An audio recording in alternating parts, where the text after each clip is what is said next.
to the show. Today we have an amazing treat for you. I'm Dr. Amory Wild, and this is Dr. Faith Nelson. And Dr. Faith Nelson is not only an amazing doctor, but she is an amazing mother of 8 kids and a grandmother to 9 grandbabies. And she's here to share her wisdom and knowledge with us on how she made it through the newborn phase, the teenage phase, the toddler phase, and how to keep those babies healthy and happy. And here we are. What knowledge do you have for us, Mom? Well, it's funny that you say I have 9 babies. I don't think Brooklyn and Trent, my oldest two, they're 12 and 14, want to be called babies, but I do have 9 grandkids. Yeah. So I think the most important thing I could share would be to spend the time and take time to love them. They don't stay little for long, and they don't even stay in your house for long. They'll be out of your house before you know it, and you'll miss those days when you were walking the floor and they were sitting there laughing and giggling and reading books, and you miss it. And I was sad when my kids left home. I know some people are really happy, but I enjoy being a mother. It was probably the best thing I could have ever wanted or wished for out of my life. And then grandkids come, and that's always exciting too, because you kind of feel like you get to relive your children being little, and I think that's why I love to hold them when they're small and little, because I know they're going to grow bigger before you even realize it. So take time and love your babies. So anyway, and teenagers, because sometimes teenagers are hard to love. Remember, even when they're prickly, a hug can go a long way. And then I love you at night can go far as well. So I love that. So where does this all start? Like, where is the best time to start thinking about your baby's health? So really the best time to start thinking about your baby's health is even before you get pregnant. The food we're eating today and even the supplements that so many people are taking are chemicals. They're not real food, it's chemicals. And so it's actually changing our DNA makeup, which is causing a lot of health issues. You see a lot more autoimmune disease, a lot more food sensitivity, a lot of things like that. And so it's really important to start eating healthy before you have children, preferably, but even if you're had one and you want to have another one, today's a good day to change how you eat. Eat real food, apples, grapes, carrots, spaghetti squash. I don't have an issue eating protein. Eat eggs, eat white meat, eat red meat, eat real food. I can't express how important that is. Cheerios, Pop-Tarts are not real food. Those are chemicals in a box. If you're taking supplements, most of them are chemicals. Look for a brand that it's made from herbs and real food, because that makes a difference. And start those today, because it is important for your baby's health. We are actually passing over 200 toxins to our babies through the umbilical cord, and it continues to raise each year. And so getting real food to your nourishment to your body and to your babies is really important. So after that, a lot of times some of the first things that people experience is colic. And colic's not always fun. Yeah. A lot of my grandchildren have had a little bit of colic, some more than others. And a lot of times colic is from the food that the mother's eating, essentially. Doctors don't want to be rude and tell the moms that, but essentially it's from the food that you're eating. A lot of times it's corn, gluten, sugar is a definite big one. Sometimes even dairy can cause some colic issues. And even spices. We just read an article on like pepper and ginger and some of those more prominent chili pepper. Spices are still hard for the baby's digestive system. And so to cut out some of those stronger spices. So if their baby's colicky.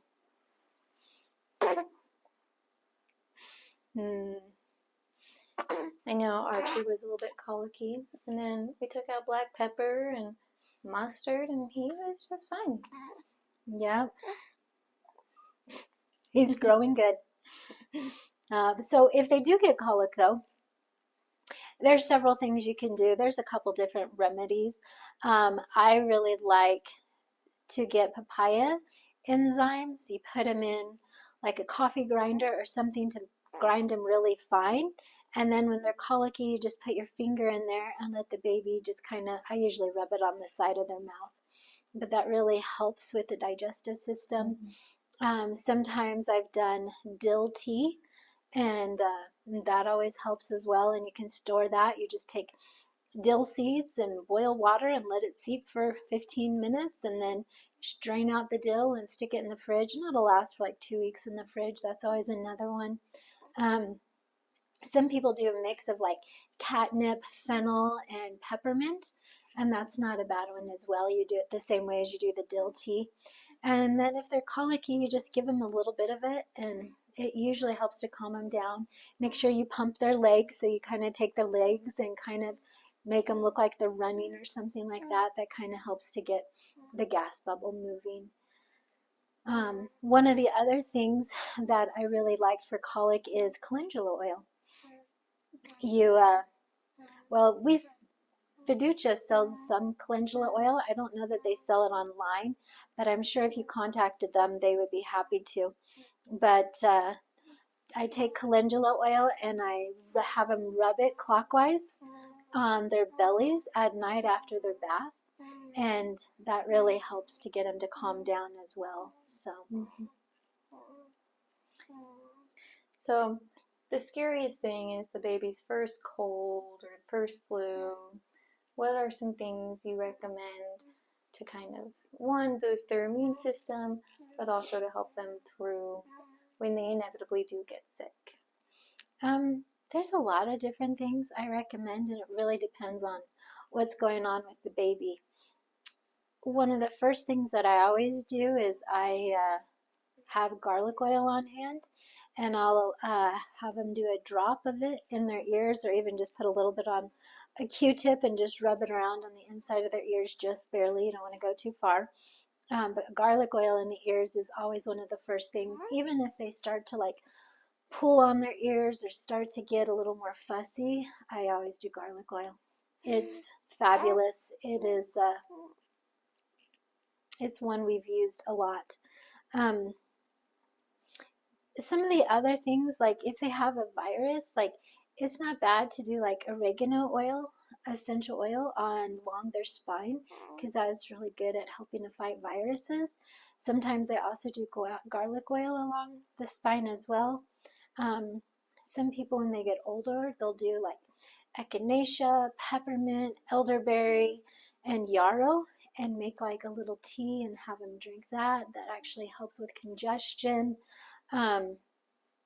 When they're sick and they have coughs or congestion, I also have them put oils on their bottom of the feet, myrrh, thyme, peppermint, even garlic oil. We put garlic oil everywhere. Eucalyptus is another big one along their feet, or on the bottom of their feet. Your feet have that 7,200 pores, and so getting it on their feet is really helpful. I always, do the same thing on their chest. Whatever you put on their feet, a lot of times they'll put it on their chest, especially if they have a cough in their chest, to kind of get it broken up. I usually will do peppermint or the eucalyptus last, just because that pushes the oil in further, and I feel like that's important. Trying to think, I'm sure there's more, but those are some of kind of the basic things that I do for when they start to get sick and are sick. Lots of extra fluid, cutting out the sugar. Hopefully you've already cut it out and aren't giving it to them, but if you are, when they get sick, it's a good time to not give them any. And like I said, it really depends. Like if they have diarrhea, you want to go to more popsicles, bananas, some bland food, some rice, things like that, if they can eat rice. No, I love that. So you kind of mentioned that as they get a little bit older, they can do some more the herbs like the yarrow and the elderflower. I know you had a lot of swimmers in your family.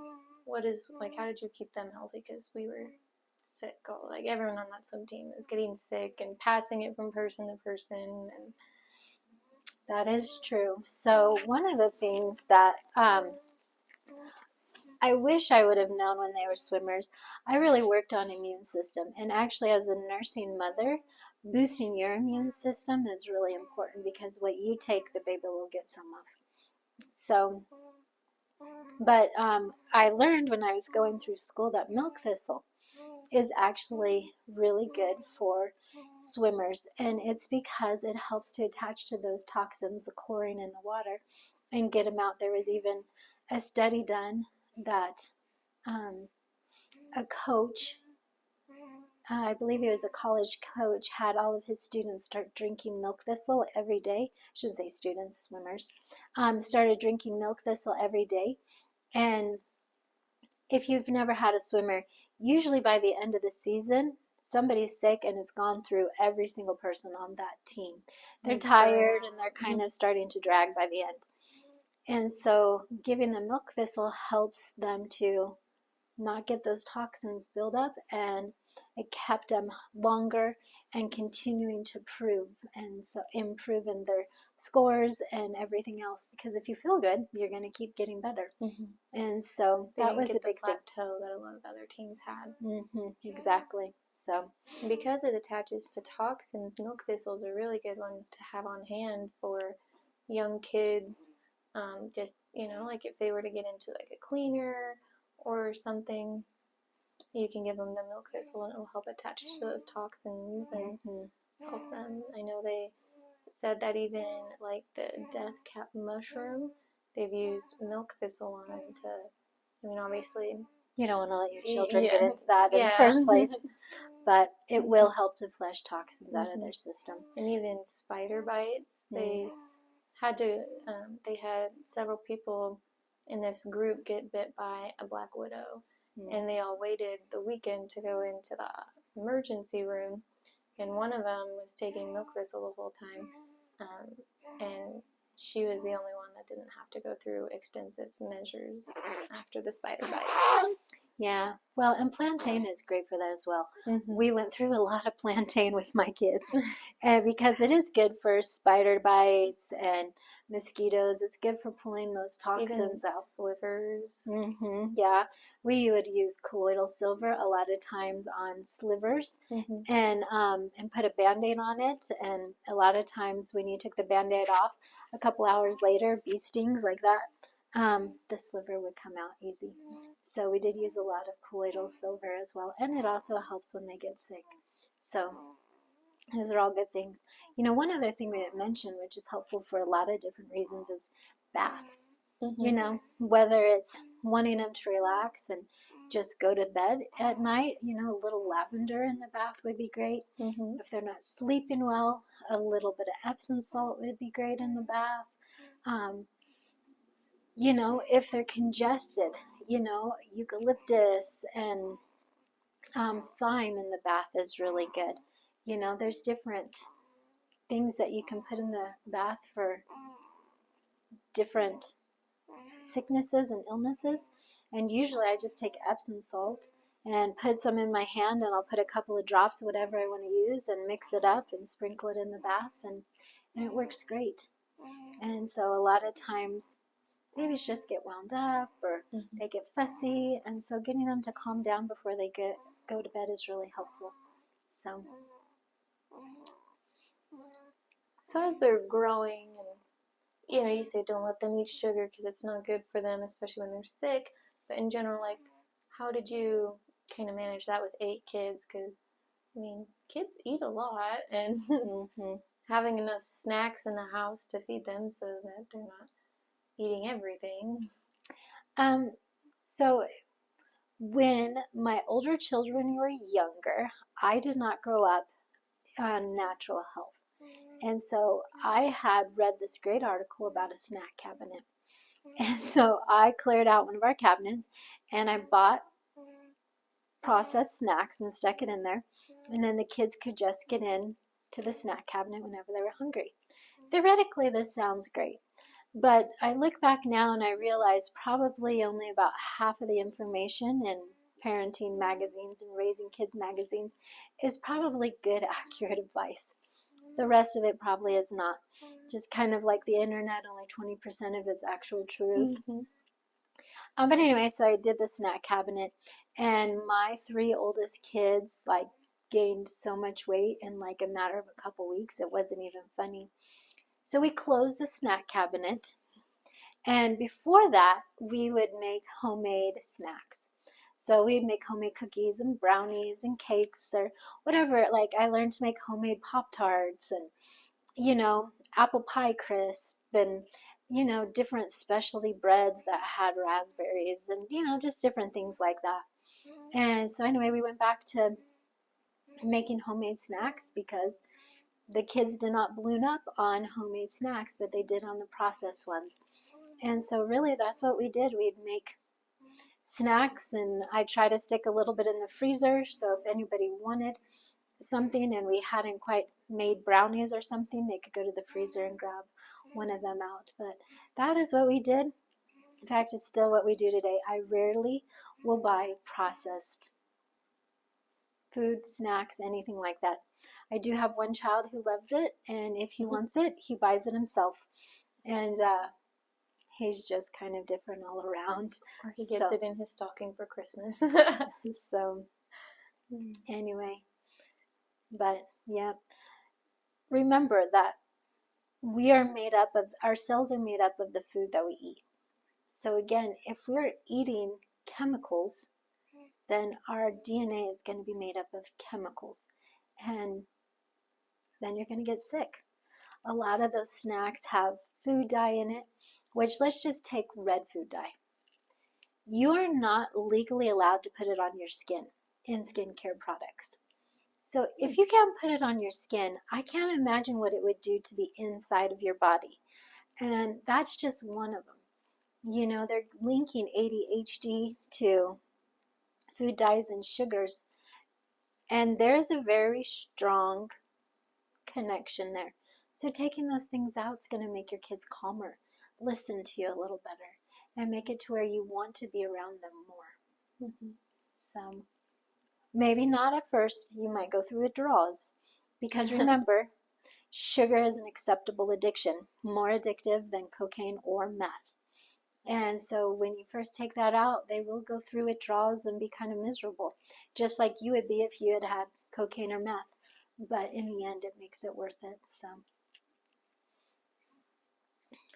I think, like raising kids is wonderful and it's beautiful, but it's hard too, And I think that a lot of women feel like, like their time isn't their own anymore. And they stop working out. And working out is really, really important, especially after you have kids, to keep up that muscle and that bone mass before you hit menopause. But not everyone has an hour, 3 hours, whatever it is, to go spend at the gym, and then finding a babysitter or bringing them with you, is very difficult. So how do you kind of manage, still getting in a workout, but not spending hours doing it? Well, there's several things. There are a lot of gyms today that do have daycare. So if you like going to the gym, by all means, go to the gym.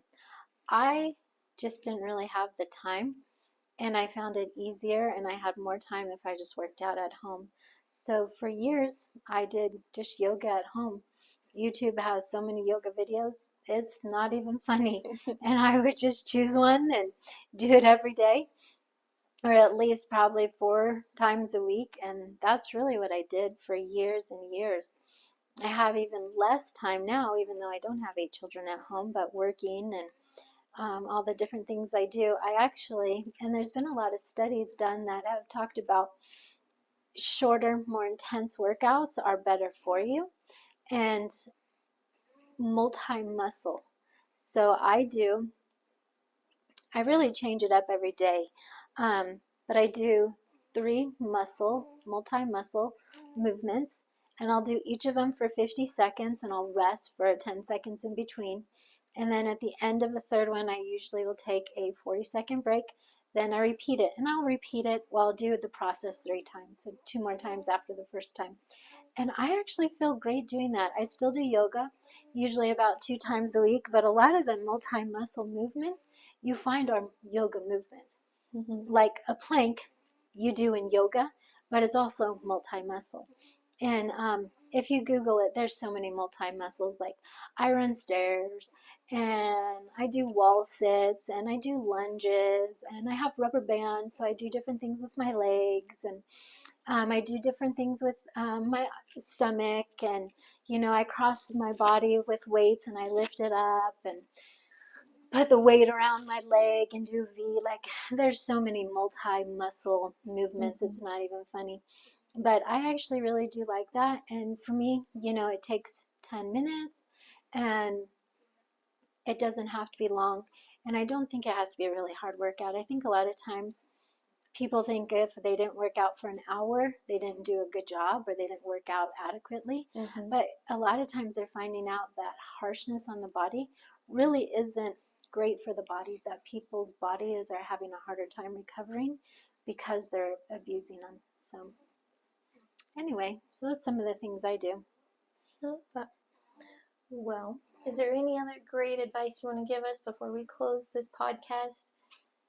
I don't know. Like I said, we were making a list of things to talk about, and I'm like, I'm sure there'll be things that you miss out on.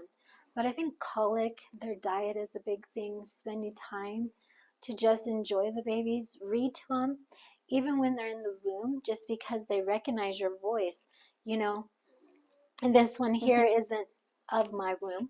But anyway, he recognizes my voice. And I have other grandchildren that if I call, they recognize my voice, and I think that's important. They feel loved, they feel nurtured, but they learn it because they hear you, I think it's important to, like I said, just take the time to enjoy them. Because if you're always rushing around, rushing to this and rushing to that, you miss the best part of life. There's a lot of people, in fact, Ed Milet talked about this. I put it in a newsletter I did a couple months ago. He talked about how people were really lucky if they got to the end of their life and they had a couple of memories that were really special. I can't remember exactly what he called them. And I thought of how sad that was, and even Ed Milet pointed it out. He talked about how we should be having thousands of these moments that are so precious to us. And I think it's so important that we take the time to enjoy it, because it'll slip by. And if you don't enjoy it now, you're not going to enjoy it when they're older, and it's those moments that I feel like that help us, one, with depression, that help us live longer. It gives us a feeling of, hey, I want to be here, I belong here. They talk about how grandparents, if they're active in their children's lives, they live longer, and you do. I get on the ground and I play with my grandkids, and I flip them over my legs, and I go on, what did Trent take me to? A rope course, and I did a rope course. And trampoline parks. And trampoline parks and Slick City, which is a bunch of slides, And I will not jump out of a plane with my husband, but all of my children tease me that as soon as a grandchild asks me to go jump out of a plane, I will say yes. And I have to tell you, they're probably right. But it's because they make you feel young, and I want them to remember me. I want my children to remember and have good memories of me, but I want my grandkids as well, to remember that their grandma loved them and was willing to go fly across the country to spend 2 or 3 days with them for their birthday. I loved them enough to do that because they need that, and I think you need it as well. And so I think all of these things are important. It's important to take care of them when they get sick, because that's hugely important. But it's also just important to remember to take the time to spend with them and to love them and to enjoy them when they're little. because they grow up, and then teenagers don't always want to be around you. But remember to tell them that you love them every night, and even prickly pears need a hug. So anyway, and they come back around and seem to want to spend time with you as they get older. So It's true. so anyway, Well, thank you for all that wisdom today, and thank you all for listening, and tune in next week for another amazing video. thanks. I ran.